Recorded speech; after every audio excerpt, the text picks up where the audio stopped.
Hello YouTube, this is Sam Waller, and today I will be discussing some few political topics about the upcoming Star Wars film. Uh, the Force Awakens will be taking place 30 years after the events of Return of the Jedi, after the death of Emperor Palpatine and Darth Vader over the Battle of Endor. 30 years is a massive time grab, and because of all the stuff from the expanded universe is no longer canon and it's all been scrapped for the new Disney canon, so Disney has a lot to do in books or comic books to refill the gap of the original EU instead of working with it. So I'm still holding up hope for characters like Admiral Thrawn. Those of you who don't know, look up Admiral Thrawn. He was a Chiss Grand Admiral.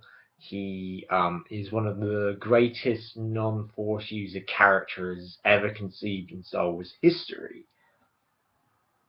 An absolute genius for a genius of a guy. Um, I'm not going to go too deeply in him, but I still have hope that they might include some kind of character like Thrawn, Grand Admiral Thrawn in Star Wars. Um, uh, if you do type in Grand Admiral Thrawn and you get everything about him, he's probably in Legends now since Disney has decanorized the EU for no apparent reason. So yeah, I don't like it either. So I hope that they do induce Thrawn. Hopefully he will still be a Chiss, but if they don't, hopefully they'll make a character like him because they're already doing it in Episode 7 for a character. Can't remember his name, but he's played by Donald Gleeson, the English guy. So he's probably gonna be like the new kind of Grand Moff Tarkin-like character. Well, not the same character. Well, obviously not the same character, but someone like him with a different rank. Because the First Order's new military system is not really explained. And that's the problem, is because they haven't really explained anything, and then if they expect people to know, that would really be bad for the film. And I'm still waiting for the book Aftermath to come out. It's the book what happens directly after the events of Return of the Jedi. And I would love to get my hands on the book and read that book and find out what the hell happened in 30 years. Because 30 years is a massive time gap. And for most Star Wars fans who have not got into the EU, or not, who don't even know there was an EU, they just assumed, well, okay, Vader and Palpatine are dead. Peace. Disco dance of the Ewoks. No, that's not what happened. The war continues for 130 years in Crate's time. Yes, the Galactic Empire and the Rebellion keep fighting for 130 years. Yep. So there's no peace. But most moviegoers don't really know that because the casual moviegoer cannot be expected to check on every single EU comic. And most of you EU fans are saying what they should do. It's not a possible thing. I have only read certain stuff about the EU. I haven't read everything. And I have my own complaints about the EU, things I like, things I don't like. And I respect the Star Wars fans of the EU who feel that what Disney did kind of alienates them or makes them feel like all their time they've done reading this stuff doesn't matter because it never happened. And I understand that. I disagree with what Disney did, but I also see the kind of benefits.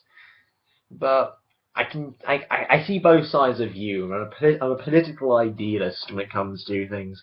There's some things I actually hate, but I respect people's opinions. Don't get me wrong. Some people are happy about the EU being scrapped. Some people are like, I'm not happy, but I'm not angry either. I'm kind of like, yeah, let's see what Disney do. And there's other people who do like raising the fist and yelling, "How dare you defy the EU? How dare you, Disney, tell us what is not or what isn't canon?" Well, technically, my mind is yes. I know those stories are epic, and some of them were kind of shit. But George Lucas is the one that says what is and what is not canon. So, mm, but yeah, well, looking how what a mess the prequels is, yeah, yeah. George Lucas is definitely the guy to get the job done. But I respect George Lucas. Don't get me wrong, but the prequels are just. I see what he was trying to do, but it was an incredible mess. And yeah, that's not the topic of today's debate or thing. I'm basically going to discuss in a 3-part video, 7 minutes long, about Star Wars and the Force Awakens. This is going to be a kind of a little rant between what's going to happen between that time zone. So yes, after things going back after the Battle of Endor and all that stuff, what happened? Well, in the expanded universe comic books, Grand Admiral Thrawn, Mara Jade Skywalker, the Yuuzhan Vong War, a lot happened in that time zone. The Emperor Palpatine's return, stuff like that. So much happened. What is really, really good. You should read Heir to the Empire, the Yuuzhan Vong War books, the Jedi Knights Academy books. You should just read everything in that era because it was so rich with original and canonical ideas. It was those books incredible. Admiral Thrawn, one of the greatest non-Jedi or Sith characters ever conceived. A bloody genius. And now that Disney said, nope, that's not canon, that's why so many fans are like, oh. But it doesn't mean that they can't use him. And I'll get into that talk in about 5 minutes. Well, 3 minutes. See you then. And may the Force be with you, always.